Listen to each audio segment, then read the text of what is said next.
Khan sir को कौन नहीं जानता। पटना में ही नहीं बल्कि पूरे भारत में खान सर अपनी पढ़ाने की शैली से जाने जाते हैं।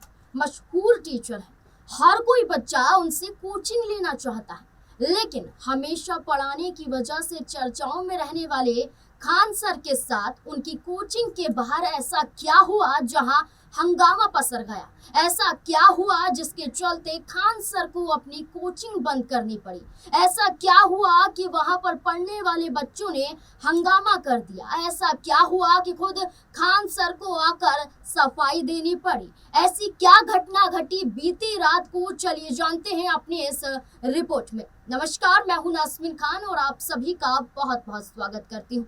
खान सर के कोचिंग सेंटर पर हमला। बता दें कि पटना के कदम कुआं थाना क्षेत्र स्थित खान सर के कोचिंग सेंटर के बाहर मंगलवार यानी कि बीती देर रात कुछ असामाजिक तत्वों द्वारा तोड़फोड़ की गई और मारपीट की गई। और इस घटना के बाद, इस मामले के बाद पूरा माहौल पटना में गर्मा गया। आपको बता दें कि मामला सामने आया और सूत्रों के अनुसार मुसल्लहपुर हाट स्थित खान सर की कोचिंग सेंटर के बाहर रात के समय कुछ युवक आए, ऐसी जानकारी मिली और सेंटर में तोड़फोड़ की गई, कई पोस्टर फाड़े गए, ऐसा कहा गया। विरोध करने पर सुरक्षा गार्ड के साथ मारपीट भी की गई, जिससे वो घायल हो गए और गार्ड को घायल अवस्था में अस्पताल में भर्ती कराया गया। इस पूरी घटना के बाद पूरे बिहार में छात्रों का विरोध प्रदर्शन भी देखने को मिला। हमले के बाद खान सर ने तोड़ी चुप्पी। घटना की जानकारी मिलने पर खान सर ने भी कोचिंग सेंटर पहुंचकर स्थिति का जायजा लिया।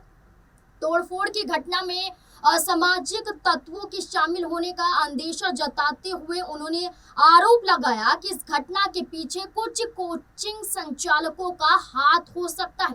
खान सर ने कहा है कि उन्हें पहले भी ऐसी कई धमकियां मिल चुकी हैं कि वो अपना कोचिंग सेंटर बंद कर ले। उन्होंने मामले की निष्पक्ष जांच की मांग की है। बता दें कि खान सर ने अपने पास में स्थित एक कोचिंग सेंटर के संचालक पर फायरिंग और मारपीट का आरोप लगाया। उन्होंने मीडिया से बातचीत में कहा है कि वे सस्ती फीस में बच्चों को पढ़ा रहे हैं। कुछ असामाजिक तत्व वहां पर आए और कहने लगे कि सस्ती फीस में क्यों पढ़ा रहे हैं, इतना बढ़िया रिजल्ट आने से वे तमतमा गए हैं। हमलावरों ने 2 दिन के अंदर कोचिंग सेंटर को उड़ाने की धमकी भी दी है, ऐसा खुद खान सर द्वारा कहना।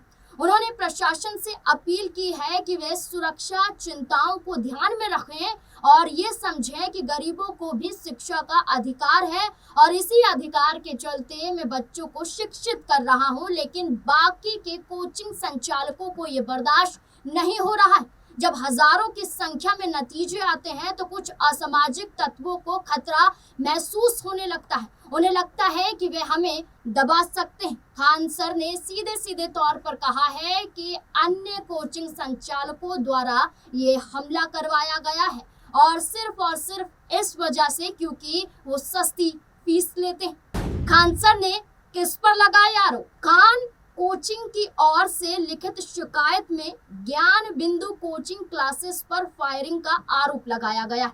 वहीं ज्ञान बिंदु कोचिंग पक्ष ने भी खान क्लासेस के लोगों पर फायरिंग करने का आरोप लगाया। पुलिस मामले की जांच कर रही है, लेकिन खुद खान सर द्वारा ये भी कहना है कि बगल के कोचिंग सेंटर ने ही यहाँ पर फायरिंग की है, मारपीट की है, तोड़फोड़ की है और जिसके चलते उनका एक गार्ड घायल हो गया है। सीधे तौर पर खान सर ने भी ये कहा है कि ज्ञान बिंदु कोचिंग सेंटर की तरफ से ये हमला करवाया गया है। स्टूडेंट का फूटा गुस्सा। पटना में खान सर के कोचिंग सेंटर के बाहर फायरिंग और बवाल के बाद अब छात्र सड़कों पर आ गए हैं। बुधवार की सुबह यानी कि आज सैकड़ों की संख्या में कई बच्चों द्वारा खान सर के बाहर, घर के बाहर जो है वो प्रदर्शन किया गया। सड़क पर कई बच्चे बैठे हुए नजर आए। छात्रों के प्रदर्शन के दौरान वहां पर पुलिस की तैनाती भी कर दी गई।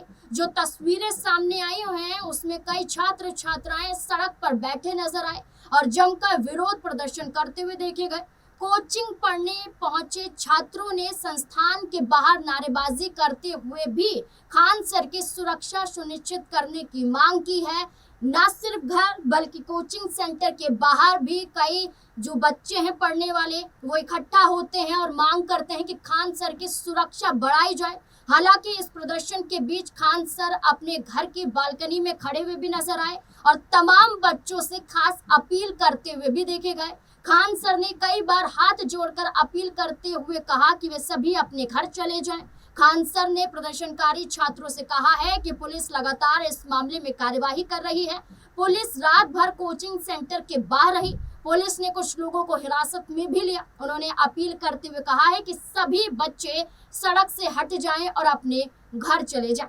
इससे सड़क जाम है और यातायात व्यवस्था चरमरा गई है, इसको भी हमें ध्यान में रखना है और बच्चों से अपील करते हुए खान सर नजर आए। इधर पुलिस ने तमाम प्रदर्शनकारी बच्चों को हटाने के लिए हल्का बल का प्रयोग भी किया। मीडिया से कई बातचीत करते हुए बच्चे सामने आए, यानी कि छात्र सामने आए और उन्होंने कहा कि हमें क्यों जाना चाहिए यहाँ से, हम हमारे टीचर पर ही हमला जो हुआ है उसके लिए विरोध कर रहे हैं।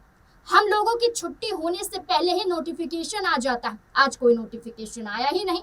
जब हम लोग यहाँ आए तो पता चला कि ऐसा हुआ है। हम लोगों को जानना है कि आखिर खान सर के कोचिंग सेंटर पर हमला कैसे हो गया। अगर दूसरों को हमसे जलन है तो वो भी छात्रों को पढ़ाएं, छात्रों को पढ़ाएं। आगे बच्चों ने कहा कि खान सर पर गोली चली, वो बच्चों के लिए इतना कुछ करते हैं लेकिन जलन की वजह से उनसे दुश्मनी की जा रही। अगर अच्छा करना है तो खुद भी बच्चों को अच्छे से पढ़ाइए। हम घर नहीं जाएंगे, क्यों जाए घर, गोली क्यों चली, सुरक्षा बढ़नी चाहिए, सुरक्षा के इंतजाम होने चाहिए। ये तमाम बच्चे अपील करते हुए नजर आए, विरोध करते हुए नजर आए। यहाँ तक कि ये भी कहा गया कि हम यहाँ पर मौजूद रहेंगे जब तक कि इस पूरे मामले की सच्चाई सामने नहीं आ जाती है। छात्रों के प्रदर्शन के बीच वहां मौजूद पुलिस लगातार प्रदर्शनकारियों को समझाती हुई नजर आई। वहां से हटाने की भी अपील की गई, बल का प्रयोग भी किया गया, लेकिन वहां से बच्चे टस से मस होते हुए नजर नहीं। घटना पर एसएसपी का बयान। घटना की सूचना मिलने के बाद कदम कुआं थाना पुलिस मौके पर पहुंची और पूरे मामले की जांच उन्होंने शुरू रात को ही कर दी थी। पुलिस ने आसपास के लगे सीसीटीवी कैमरे के जो फुटेज हैं वो खंगालने शुरू कर दिए हैं, जिससे घटना में शामिल युवकों की पहचान की जा सके। साथ ही कोचिंग प्रबंधन और जिन लोगों ने आंखों से इस घटना को देखा है उससे पूछताछ भी की जा रही है। वहीं घटना पर पहुंचे पटना के एसएसपी कार्तिकेय शर्मा ने कहा कि मामले की जांच की जा रही है। उन्होंने आश्वासन दिया है कि घटना को अंजाम देने वाले आरोपियों को बख्शा नहीं जाएगा। वहीं पटना पुलिस ने फायरिंग की किसी भी घटना से इनकार कर दिया है। पुलिस के अनुसार ये दो कोचिंग संस्थानों के बीच मारपीट की घटना है। एफआईआर में गोलीबारी का कोई भी आरोप यहाँ पर नहीं लगाया गया है। पटना पुलिस ने मामले की छानबीन करते हुए बताया कि शुरुआती जांच में सामने आया है कि ज्ञान बिंदु कोचिंग के डायरेक्टर के कहने पर उनके स्टाफ और अन्य लोगों ने इस घटना को अंजाम दिया है। पुलिस द्वारा सीधे तौर पर यह कहना है जांच जारी है। इसी बीच में एक फुटेज भी सामने आ जाती है। सीसीटीवी में सच आया सामने। मामला देर रात का था। सुबह कोचिंग के बच्चों द्वारा कोचिंग बंद होने पर हमले की वजह से हंगामा देखा गया। पुलिस द्वारा जांच जारी है तो वहीं अब सीसीटीवी फुटेज भी सामने आ गया जिसमें दूध का दूध और पानी का पानी नजर आ रहा है। यानी कि इसके बाद पूरे मामले की सच्चाई उजागर हो गई है, ऐसा इस वीडियो के द्वारा कहा जा रहा है। आपको बता दें कि फुटेज में ज्ञान बिंदु कोचिंग के गार्ड को कोचिंग परिसर में घुसकर मारपीट करते हुए देखा जा रहा है। वीडियो में गार्ड अकेला नहीं बल्कि उनके साथ कई अन्य साथी भी नजर आ रहे हैं जो कोचिंग स्टाफ और छात्रों के साथ हाथापाई और तोड़फोड़ करते हुए देखे गए। इस वीडियो के सामने आने के बाद पुलिस अब वीडियो के आधार पर आगे की कार्रवाई में जुट गई है।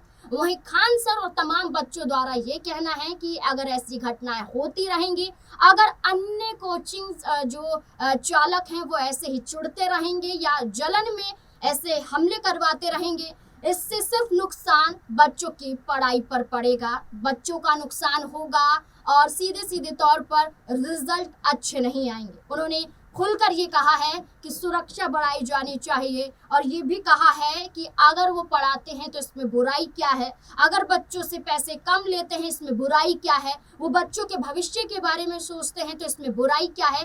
तमाम दलीलें यहाँ पर खान सर द्वारा दी गई और सीधे सीधे तौर पर उन्होंने कहा है कि जांच के बाद जो भी आरोपी है, जो उनके द्वारा ज्ञान बिंदु कोचिंग सेंटर पर जो आरोप लगाए गए, जहां वीडियो में भी यही देखा गया, पुलिस द्वारा भी यही कहा गया, अब इस पूरे मामले पर इस कोचिंग सेंटर पर भी गाज गिरती हुई नजर आएगी, ज्ञान बिंदु कोचिंग सेंटर पर। अब ये देखना होगा कि आगे की कार्यवाही में और क्या कुछ जो तथ्य हैं, जो सच है, निकल कर सामने आता है।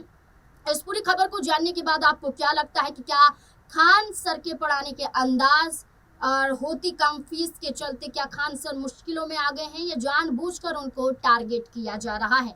क्या है आपकी राय? इस पूरे मुद्दे को लेकर अपनी राय कमेंट सेक्शन में जरूर दें।